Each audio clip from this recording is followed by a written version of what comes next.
Okay, why don't we go ahead and get started?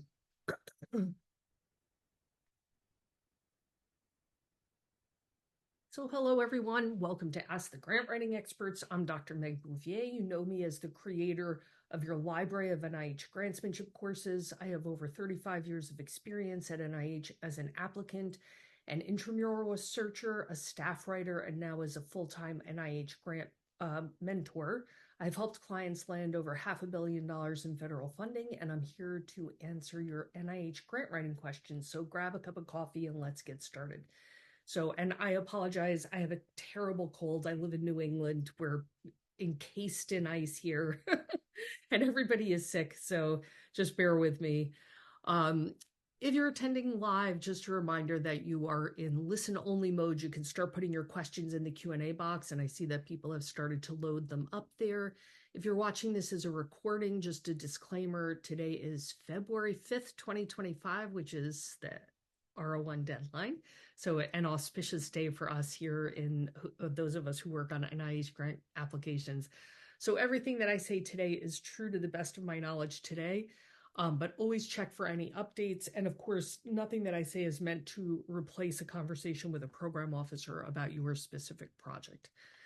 What you should be viewing in the library now, well, if you're working on a resubmission application for the March deadlines, you might be watching master resubmissions.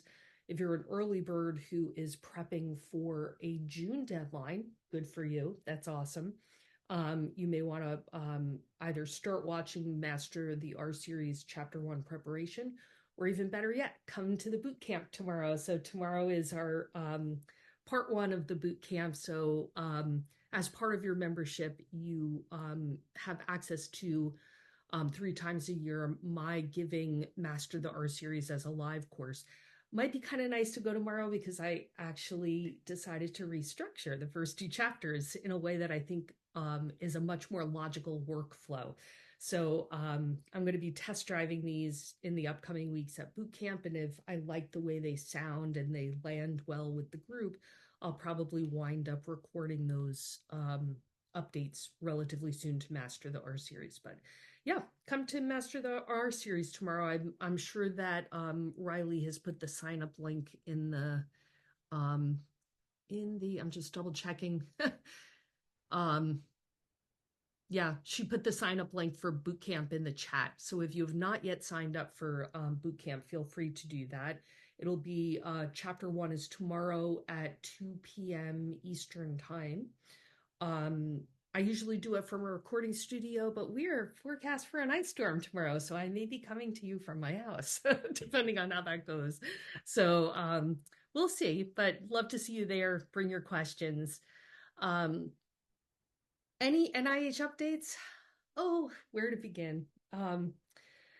I'll just say what I've been telling most of my clients, which is in the absence of clear directives, we just stay the course. And we can all sit around and speculate and try to read the tea leaves, but until we have clear information about what the future is going to hold, my recommendation is to just stay the course and proceed like you normally would, and we'll see what happens. So in terms of today, I did have a mini tutorial topic, but it'll be short, so feel free to put your questions in the Q&A box. We've got about a half dozen of them in there right now. Feel free to keep putting them in there. The mini tutorial topic today is on what is a cooperative agreement and should I consider one? And my suggestion is yes, you should definitely consider one. So what are these things, these cooperative agreements? So most of you are familiar with the progression in mechanisms as you work your way through the NIH grant world. So as a pre-postdoc, you were applying for the F series. Most of you are familiar with the mentored K series. That's the career development awards. Then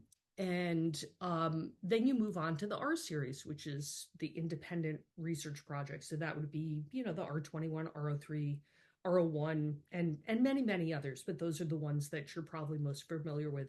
And then as you move along with your career, you might consider a center grant, which is a P series.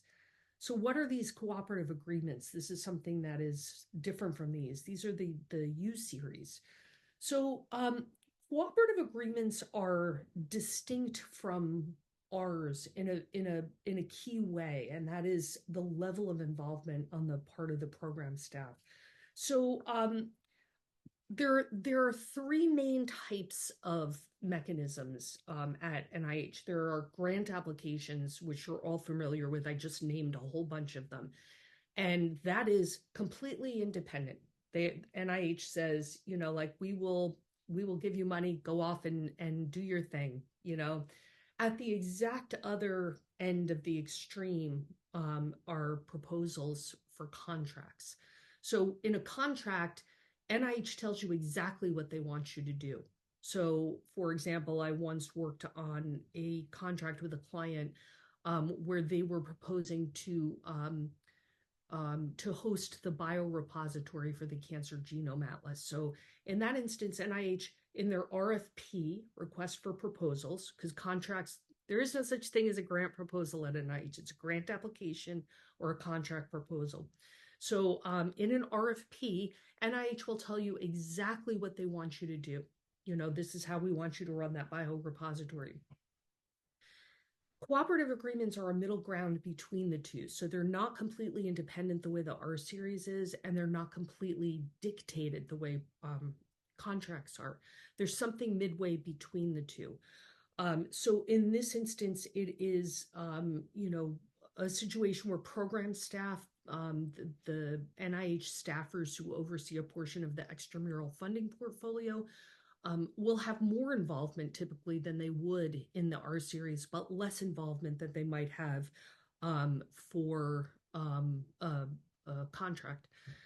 So these are usually issued as RFAs. They're usually, there's a set aside fund for these. They're not usually line item budgets or parent announcements.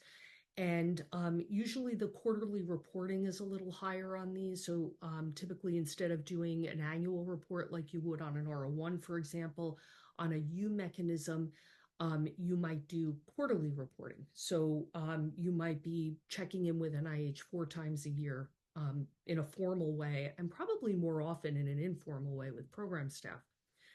So within the cooperative agreements, there are four different parameters. So there are multi-project versions and non-multi-project versions. So like you might have a U01, which is just a straightforward kind of 12-page application, and there aren't sub-projects within it. Or you might have something like a U54, which is a multi-project version, which looks a lot like a center grant. So you might have, in those applications, you might have an overall section and an admin section and cores and projects. So there are, multi-projects within them. Again, the difference between a multi-project U and a center grant is the level of involvement of program staff.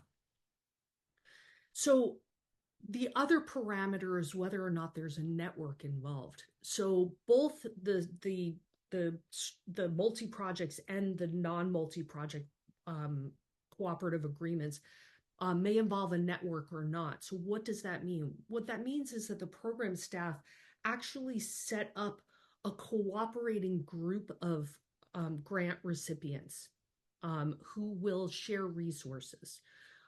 So famous examples of this that you probably know are, for example, the CTSAs or the NCORPs would be examples of networked multi-project cooperative agreements. So what is the advantage of applying for these? Well, typically they're tied to a specific topic area, and the conventional wisdom at NIH is that if something is tied to a topic area, it's probably better to apply for that than to apply for funding for your project under a parent announcement, for example. The other nice thing about it is that even if it's not networked, it puts you in close contact with program staff, which is always a good thing because then they become more familiar with your work. There's the potential for them to become advocates for funding for your work if they like your work and really believe in you as an applicant. And sometimes they'll even, if a program staff knows you well, they'll invite you to apply for a cooperative, a U mechanism or a cooperative network that they'd like to see you participate in.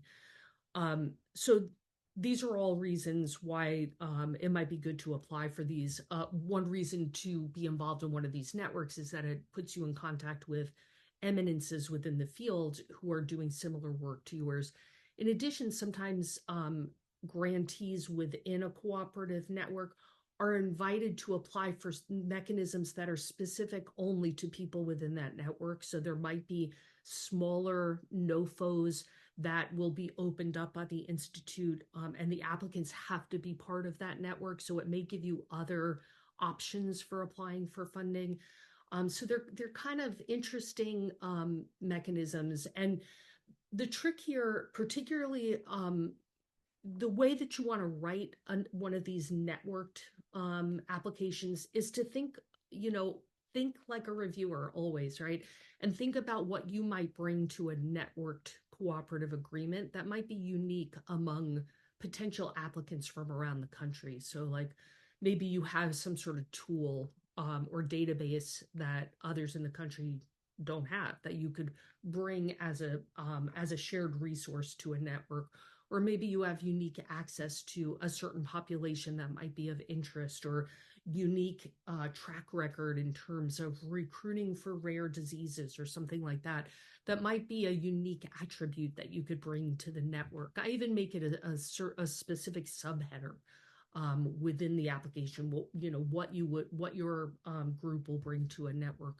And the way that you find these, I'm just going to do a quick screen share just to wrap this up. But the way that you typically find these, so you should be seeing this search engine, which you're probably familiar with because I talk about this in chapter 1 of Master the R series.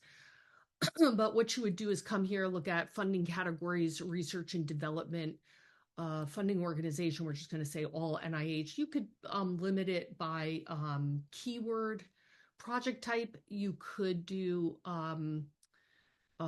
research projects. And then if you open up advanced searches, if you come here you could go to activity code and restrict it by a specific type of U mechanism if you wanted to do that. But that's a little cumbersome if you're just looking for, you can see there's all different types of U mechanisms here. I think just for the sake of our search right now, we're just going to come down here and do cooperative agreements and do a search. And you can see that right now, NIH has 85 active cooperative agreements. And of course, you could restrict that further by institute if you wanted to. This is all 27 institutes and centers. You can see that they're almost all RFAs. They're typically reviewed at ad hoc panels, usually some sort of special emphasis panel. So you wouldn't be able to look at the list of reviewers typically ahead of your application. And they're typically built around some sort of topic area. So in Master the R series, I usually recommend that people go to this search engine and just enter keywords that fit your project and restrict by institute if that's appropriate. Like if you're doing cancer research, you're going to get funded by NCI. They have all the cancer turf. So if it's appropriate to restrict by one or more institutes, you could easily restrict your search that way. And if you do that, the active cooperative agreements that fit your project will naturally come up. And then you could look at any one of these and go in there and, sometimes there are multiple institutes. You could pick the one that looks like the most likely fit for your work. And you could go to agency contacts, and then, let's say you're an NHLBI person, you could email this person and this program officer and ask them, is my project a good fit for this cooperative agreement? Is this the kind of work that you're looking to fund under this cooperative agreement? And in reality, a lot of these cooperative agreements require permission for you to apply to them. So anyway, I find that even my mid-career people who are pretty savvy in NIH grantsmanship, seem not to know what cooperative agreements are, or maybe they've heard of them or even applied for them, but they don't really understand what they are or how they differ from the R series and when they should be thinking about applying to them. So I hope this just gives you kind of a broad overview of what they are and how they differ from the R series and why you might be interested in looking at those. So, okay, so let's take a look at the Q&As now. Any updates on the paused advisory council meetings? Nope. So I am in regular contact with my my buddies at NIH. I have a number of old friends who I postdoced with who are program officers and other administrators at NIH, and I'm communicating with them not through NIH channels, but on their personal cell phones and such. So no, I mean, I just have no idea what's going to happen with the review panels and advisory councils that were canceled. We all know what a Herculean effort it is to get those meetings scheduled in the first place, and there is no word whatsoever yet about how that cohort of applicants will be reviewed. Will they ever be reviewed? How will they be reviewed? I don't know if they're hoping to just jam in all those applications into, the subsequent review panels and everybody loses that time. No idea. The people who are making these decisions are clearly not very familiar with how these processes work, and it's a problem. So I don't know what's going to happen with that. Are sub-aims under one major aim? Do they have to be independent from each other or just the major aims? The sub-aims don't need to be independent from each other. It's almost impossible to do that. So even the aims don't need to be necessarily. Lots of projects have aims that are contingent. You just have to do a good job of convincing reviewers that the feasibility of contingent aims is very high. But yeah, sub-aims don't need to be, they don't need to stand alone. I need to resubmit an R21, scored 20%. Do you mean 20? Did you score 20? Because usually there aren't percentiles given for R21s. For the first submission. For the resubmission, any format change, when I make changes in the proposal, I guess I can either highlight or add a line on the side to show the reviewer where I made the changes in the proposal. Of course, I can point out the page number in the one-page response section. Can I add line number on the sides of the proposal? Okay, so there are a bunch of questions in here, so let me answer them one at a time. So Riley, don't clear this one yet. Any format changes? No. Even though you're in Forms I now, so there's been a change to the form set. There's a change in the way it's reviewed, but it's not supposed to reflect a change in the way it's written. So you should be okay just sticking with the same format. When I make changes in the proposal, I guess I can either highlight or add a line on the side to show the reviewer where I made changes. That's not allowed anymore, just so you know. It actually was a change that was made a number of years ago, and then after a couple of years of people not following it, NIH issued a notice to call people's attention to it. You cannot mark changes in the research strategy on a resubmission application. It is not allowed. So I give the notice for that in Master Resubmissions course if you want to take a look at that, but I promise you it's not allowed. So don't mark changes in your research strategy on a resubmission application. You can't use colored font, you can't use boxes, you can't use the line on the side. What I do recommend instead of using page numbers, which is what you suggested, is to use an outline. So if A is significance, B innovation, C approach.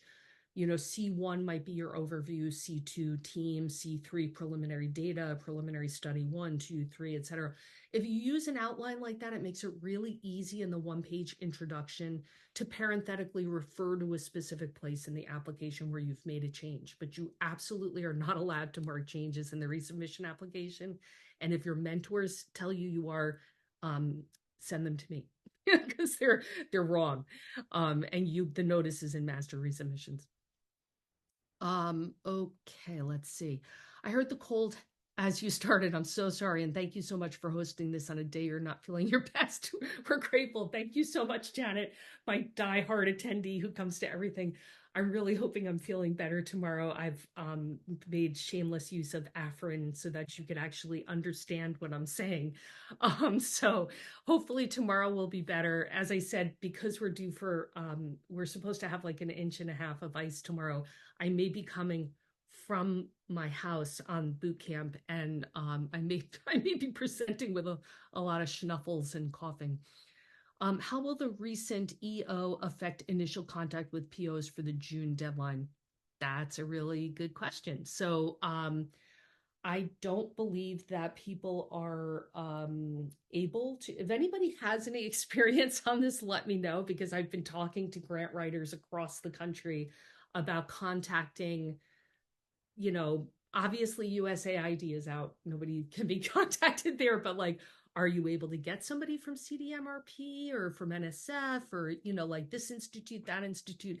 I think you're going to have trouble getting a hold of a program officer at the moment, but I could be wrong. If anybody has any experience with that, let me know. So we'll have to see. I think there'll be a lot of changes coming up in the upcoming weeks. And NIH, remember that they still don't have an FY25 budget. So they're on a continuing resolution until March 1st. And at that point, Congress has to either do another temporary funding bill in the form of a continuing resolution or actually pass an appropriation bill. And we'll see what happens with that. They've been on a continuing resolution since October 1. So I don't know, but I think you're going to have trouble getting a hold of program officers at NIH at the moment. And feel free to ask me questions that you might ask the program officer, and I'll do my best to answer them. Do you have any information about what is being considered DEI related and thus prohibited by NIH at this time? For example, if a project is focused on a racial health disparity or focused on a culturally adapted intervention, is this even something NIH can consider for funding these days? At the moment, there's been no language coming out, and I've been really careful to ask all my contacts about this. No memos have been issued by the administration where that says that they are targeting research that looks at things, that have to do with, studying disadvantaged populations in research, et cetera. So far, it has been limited to DEI initiatives concerning, hiring, training, things like that, but not the research itself. So as far as we know right now, that research is going to move forward, and that would be great if it does move forward. But yeah, as far as we know, research on like underserved populations, disadvantaged people, culturally sensitive tools, things like that, all so far has not been commented on by the current administration. So as far as we know, that's still okay. And just so people know, as I'm planning topics, I've done a little bit of shifting around of topics for the spring. One of the topics that I've moved up in the schedule to talk about more quickly is the role of private foundation funding in keeping your research afloat. I just did a quick update to a course called Grow a Healthy Funding Portfolio, which I'm supposed to record tomorrow if I can leave my house to go to the sound studio. And that will also talk about that. So yeah, more to come on how to keep things afloat if you can't get it funded at the federal level. We are in the process of prepping our R01 as a new application for the June deadline. We've identified a study section that seemed best suited to review our application, but we felt the SRO didn't seem as excited by that match, but said the final determination of the study section would be done after the submission. Do you mean the SRO or the program officer? I think you may mean the program officer. I'm not really sure. How should we proceed here? Are there ways we can make a case for the application to be reviewed by that particular study section? So the way that you make a case for a particular study section is in the assignment request form. So not only can you request the actual study section, there's an open response where you can give the rationale for selecting that study section. So you can highlight the reasons why that study section is a good fit. And if there's one you're kind of worried they may send it to incorrectly, you could make a case for why that one would not be the right one to go to in that open response on the assignment request form. Typically, when you're looking for enthusiasm for a given study section, I would typically ask a program officer because they go to many study sections. So I would talk to the program officer, not the SRO, about a given study section. Okay, your cooperative agreements discussion was most helpful. Oh, good. Very happy to hear that. And I'm happy to take any questions on cooperative agreements. I have a course on multi-project submissions, and half of it deals with cooperative agreements. I'm actually thinking when I re-record it, I may break them apart so that it's cooperative agreements and center grants. But yeah, I could just go on and on. I love cooperative agreements. U54s are probably my favorite mechanism. I love big, complex multi-project submissions, and particularly if they're networked, it's really cool. There's a lot of juicy stuff to talk about. Okay, so our third aim is a prospective study for our methodologies in aims 1 and 2. But this way we are concerned it may be construed as being dependent on aims 1 and 2. Do you have advice on how to structure a prospective study aim? Well, I mean, if your prospective study, if the design of the prospective study is going to be contingent on your findings in the first two aims, then it is. It just is. And I think the thing to do, again, is to convince reviewers of the feasibility of the success of aims 1 and 2. If the study design of your prospective study is not going to be altered by the results of aims 1 and 2, then I would say that aim 3 will be conducted in parallel to aims 1 and 2. Another possibility, if they are contingent, is to consider a smaller mechanism rather than an R01. Maybe do aims 1 and 2 in an R21, and then have aim 3 be a future part of a future R01, or consider an R34 if it's prospective. Wondering if it might be a clinical trial, you might be able to do an R34 for that. So I don't know if that's helpful, but those are just a few thoughts there. Is there a more stringent payline less than half of the general R01 payline for large budget applications requesting over 500K? Okay, so this person is referring to on a typical, like a parent R01 and on many other topic-specific R01s, the cap on the direct costs per year is 500,000. And you typically have to ask the program officer for permission to put in an application where you're going to exceed that 500,000 cap in directs in a given year or in multiple years. And then you would put that in a cover letter just to make sure reviewers know that. So this person is asking, if I do request more than 500,000, is that going to affect the pay line? I've never seen data to that effect. I've never seen funding data broken out like that, for example, in Reporter.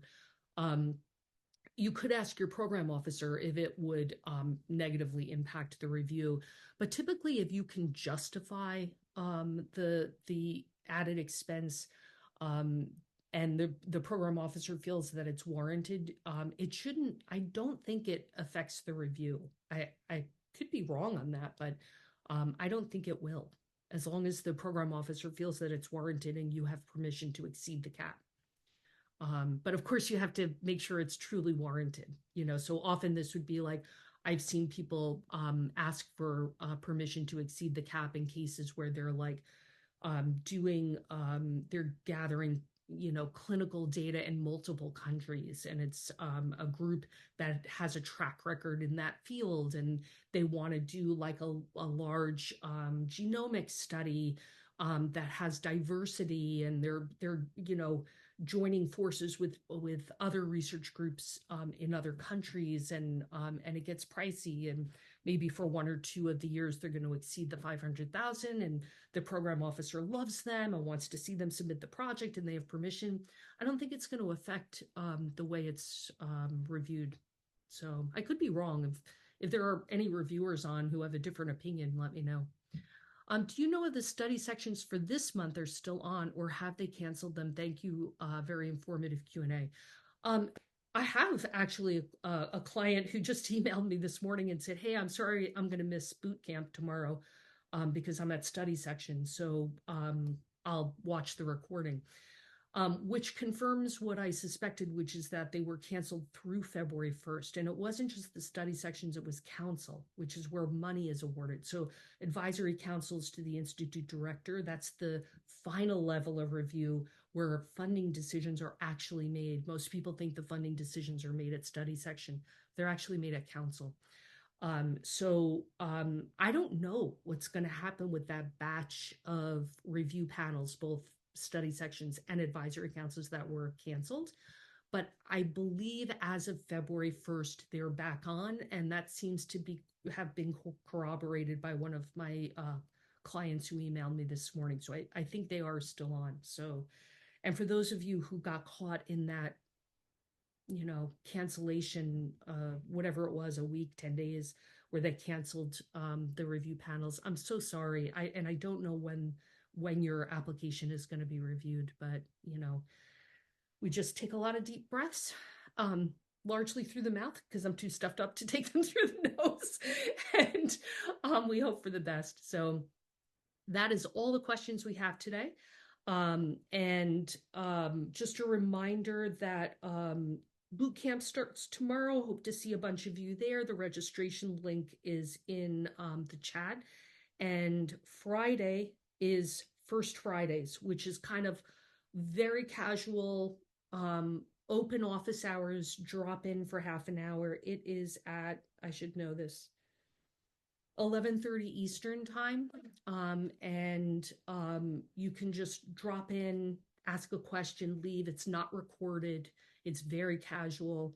Some people come and lurk just to learn from the questions that are asked. Some people come in with a specific question and want consultation. And if other people aren't asking questions, I can give longer consultations to people. So feel free to drop in for that. We're about to sign off, but if you don't know how to sign up for First Fridays, just shoot us an email at meg@bouviergrant.com and we'll send that to you. One last question. R01 non-modular budget received 20.5% administrative cut in 2025. Would you recommend the use of modular budget? Due to this budget cut reason. That it's a really good question, and I don't do budgets.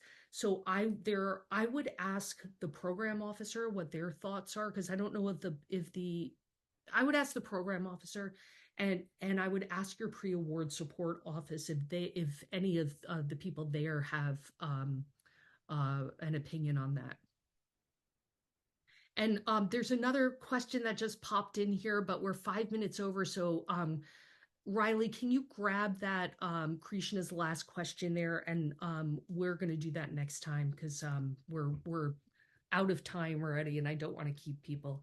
So thank you all very much. And I'm going to give Riley a moment to grab that question, and hope to see some of you tomorrow at boot camp. You can ask questions at boot camp as well. So if you didn't get a chance to ask your question today, you could ask it at boot camp tomorrow, First Fridays on Friday, or come back in 2 weeks for AGE. So I hope you all have a great rest of your day. And as the French would say, courage. And I will see some of you tomorrow. Take care. Bye-bye.